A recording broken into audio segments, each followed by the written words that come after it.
Happy Monday. Today is Monday, May the 16th, 2022. Today's daily Bible readings come to us from Psalm 133, 1 Samuel 21 through 23, and then Acts 11, 19 through 26. I'm going to take a look at Acts and talk about the persecution and dispersion. So, this point in Acts, Stephen had been stoned to death for his witness to Christ. And it was a persecution that triggered a wave, a movement among the Jewish people, the Jesus followers in Jerusalem, who were part of the Jewish people, um, that they moved away from Jerusalem and Judea. They dispersed outward into other cities nearby that were nearby in the Roman Empire, right? So we're told here it's cities like, well, locations like Phoenicia, Cyprus, and Antioch. When they got there, though, they tended to attach themselves to the other dispersed Jewish people that were already there, because the Jewish people that were living in the world at that time weren't just in Jerusalem or Judea or even Galilee. They were dispersed. That's why we call it the diaspora, throughout the Mediterranean world. They were as far away as Rome, um, and farther, all over what we now call the nation of Greece, what we now call Turkey. Cities there, they were thriving populations. Cyprus is an island in the Mediterranean. They were in Egypt, Antioch, which is now what we would call Syria. So they were dispersed. The Jewish people were dispersed throughout.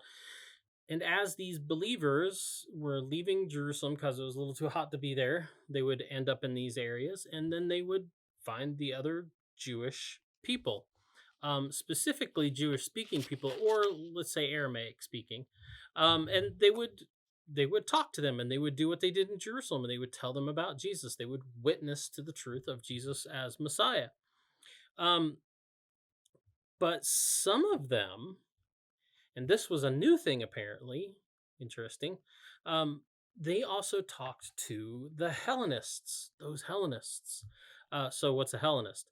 Well, in Acts, it generally means the Jewish people who spoke Greek and had maybe adopted a more like Greek kind of lifestyle than the other Jewish people that were in their midst, because some of like the people that the disciples were apparently talking to at first were ones that were like pretty strictly like adhering to Jewish custom and traditions.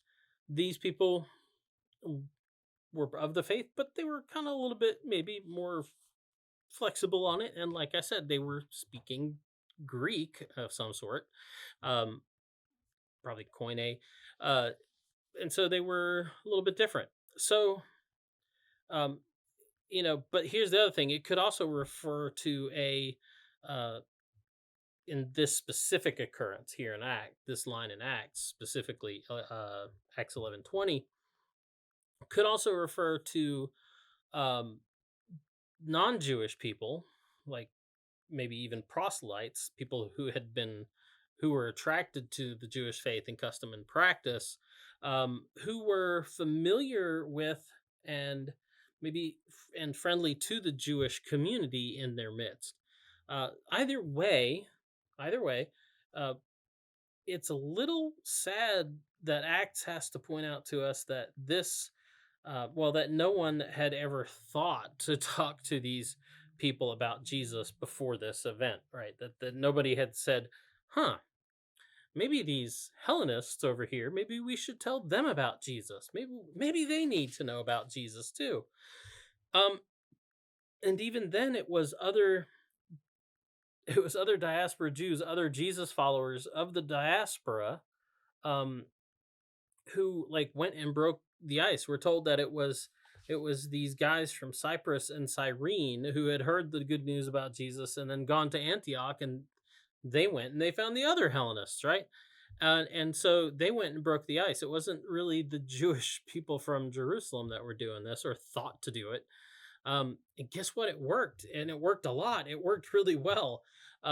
It says, these Hellenists, whoever they were responding to the good news of Jesus Christ. And it was so unexpected that the believers back in Jerusalem didn't know what was going on. So they sent Barnabas to see, on a fact finding mission. Barnabas gets there, and things were moving so fast that Barnabas has to run over to Tarsus, right, and find Paul or Saul. It says Saul here, but you know what I'm talking about. And has to go find him, get him out of Tarsus, and bring him back to Antioch so that to help teach all these new believers. And it says they spend a year teaching all these new believers, all these new little Christs, all these Christians as they come to be known in Antioch. And yeah, Acts tells us that that's the first time that people who follow Jesus are called Christians. So all these little Christians had to be taught, and so Paul and Barnabas spend a whole year doing this. But this all begs the question: what if what if they had been talking to these Hellenists all along?